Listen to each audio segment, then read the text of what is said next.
बिस्मिल्लाहिर्रहमानिर्रहीम।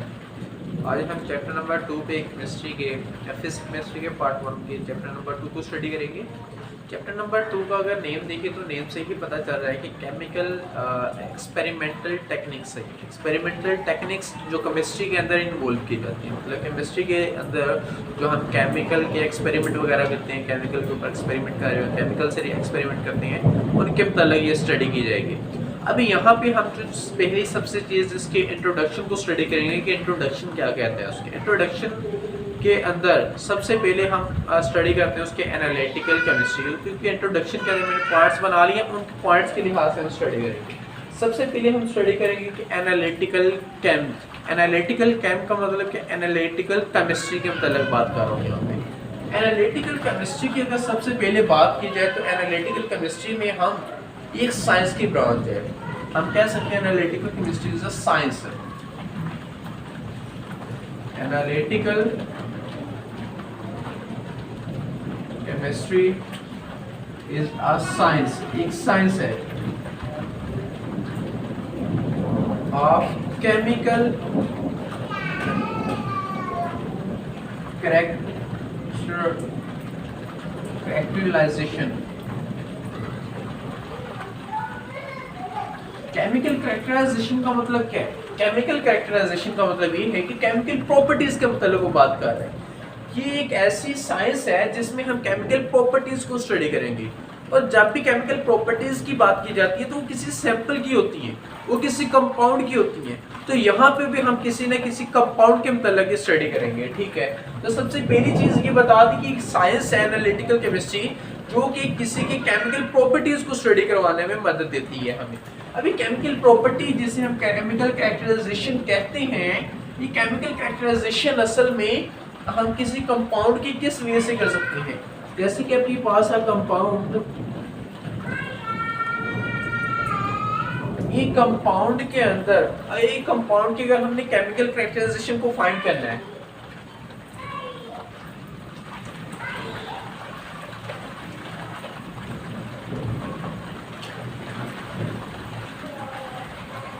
Chemical characterisation मतलब एक कंपाउंड की केमिकल प्रॉपर्टीज को हम फाइंड कर सकते हैं। किन वे से? 2 वेज है उसकी। हम 2 तरीकों से एक कंपाउंड का एनालिसिस करते हैं, क्योंकि किसी भी चीज की अगर प्रॉपर्टीज को फाइंड करना पड़े तो हमें उसका एनालिसिस करना पड़ता है।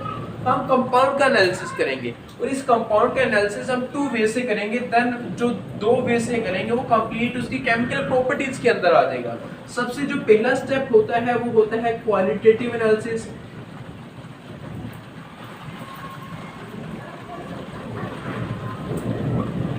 क्वालिटेटिव एनालिसिस और क्वांटिटेटिव एनालिसिस दूसरा जो होता है क्वांटिटेटिव एनालिसिस। मतलब एक कंपाउंड के अगर हमने केमिकल प्रॉपर्टीज को स्टडी करना है तो मुझे 2 तरीकों से उसका एनालिसिस करना पड़ेगा। एक उसकी क्वालिटी के लिहाज से हमें उसका एनालिसिस करना पड़ेगा कंपाउंड का, और सेकंड जो है उसकी क्वांटिटी के लिहाज से एनालिसिस करना पड़ेगा हमें। अभी हम जो है इन दोनों की दोनों टाइप्स को हम स्टडी करेंगे। सबसे पहले हम क्वालिटेटिव की तरफ आते हैं कि क्वालिटेटिव क्या कहता है। क्वालिटी मीन्स उसकी एलिमेंट्स का मतलब बात कर रहा है।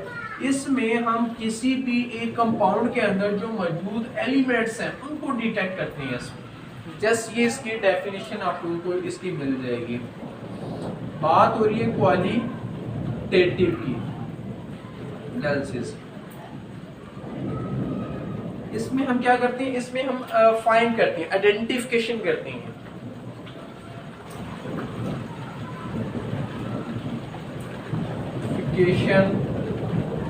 ऑफ एलिमेंट्स, एलिमेंट्स की आइडेंटिफिकेशन करते हैं इन अ कंपाउंड।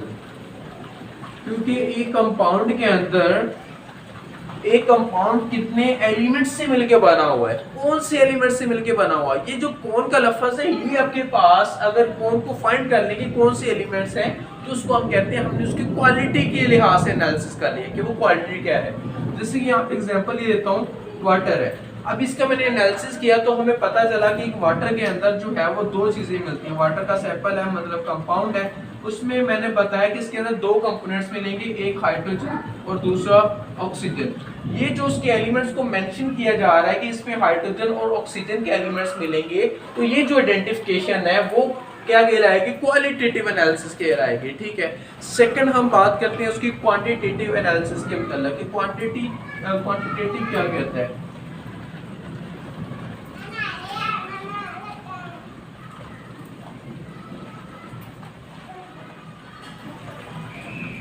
क्वांटिटेटिव एनालिसिस, इस एनालिसिस में हम क्या करते हैं, इन एनालिसिस में हम रिलेटिव अमाउंट को फाइंड करते हैं। रिलेटिव अमाउंट किसकी, relative amount of components.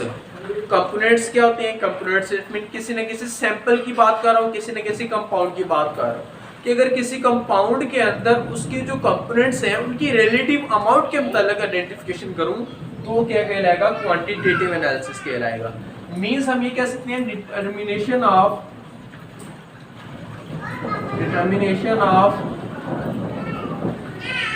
Relative amount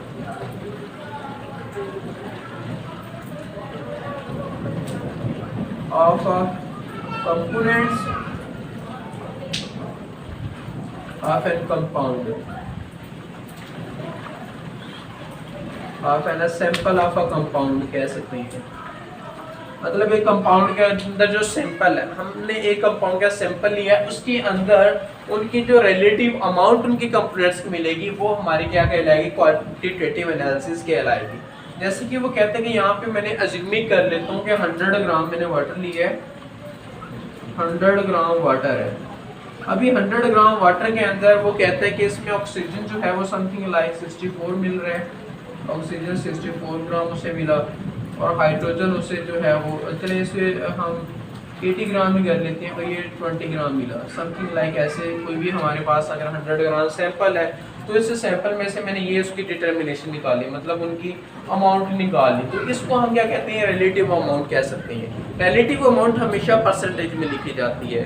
हमने इसको मान लेना है 100%, इसे क्या मान लेना है, 100% वाटर। 100% वाटर के अंदर वो कहता है कि चले 80% जो है हमें क्या मिल रहा है, ऑक्सीजन मिल रहा है, और 20% हमें क्या मिल रहा है, वो हाइड्रोजन मिल रहा है। ठीक है। तो ये जो डिटर्मिनेशन है, ये जो चीज़ है इसमें, ये क्या चीज़ बता रही है, ये असल में उसके रिलेटिव अमाउंट के मतलब बता रही है, क्योंकि परसेंटेज हमेशा हम 100 ग्राम के लिहाज से, उनके कंपोनेंट्स की साइज के लिहाज से, अगर हाइड्रोजन कंपोनेंट ज़्यादा आ जाता तो हमने इसकी परसेंटेज को बढ़ा देना, तो इसके परसेंटेज को कम कर देना था। ठीक है।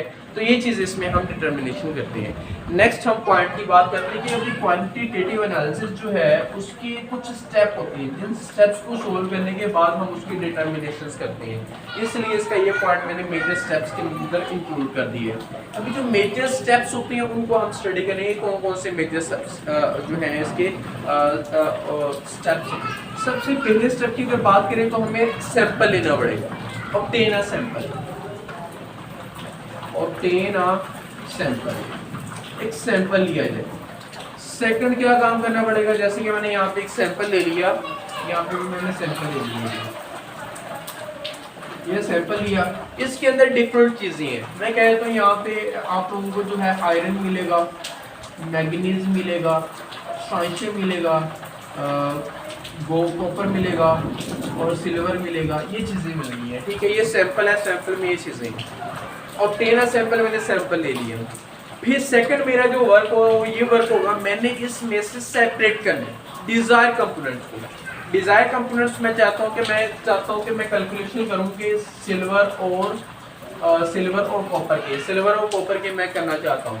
तो मैंने क्या करना है कि मैंने ये स्ट्रोंशियम, मैग्नीज और साथ में ये आयरन, इन्हें अलग कर देना है, इसमें से जस्ट कॉपर और सिल्वर को अलग कलेक्ट कर लेना है।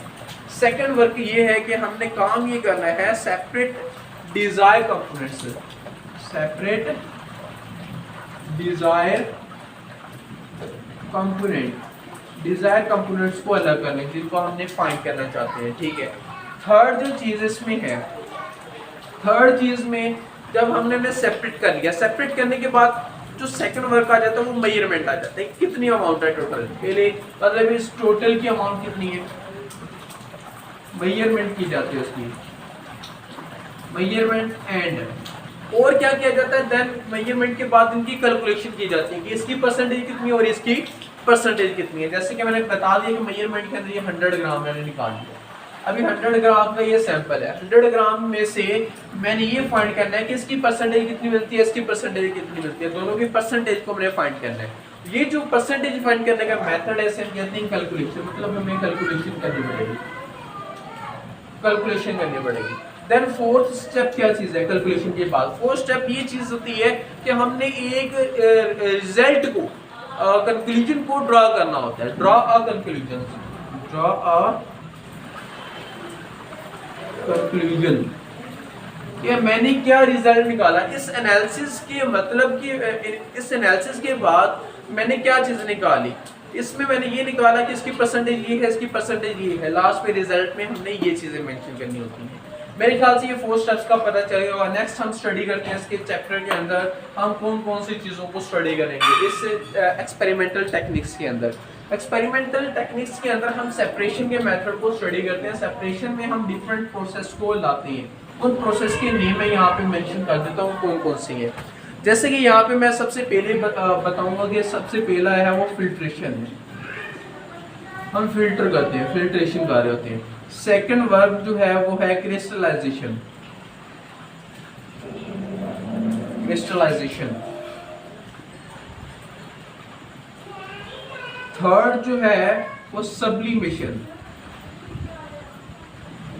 सब्लिमेशन के बाद फोर्थ जो है वो सॉल्वेंट एक्सट्रैक्शन है, और लास्ट पे मैं चलिए मेंशन कर देता हूँ क्रोमेटोग्राफी।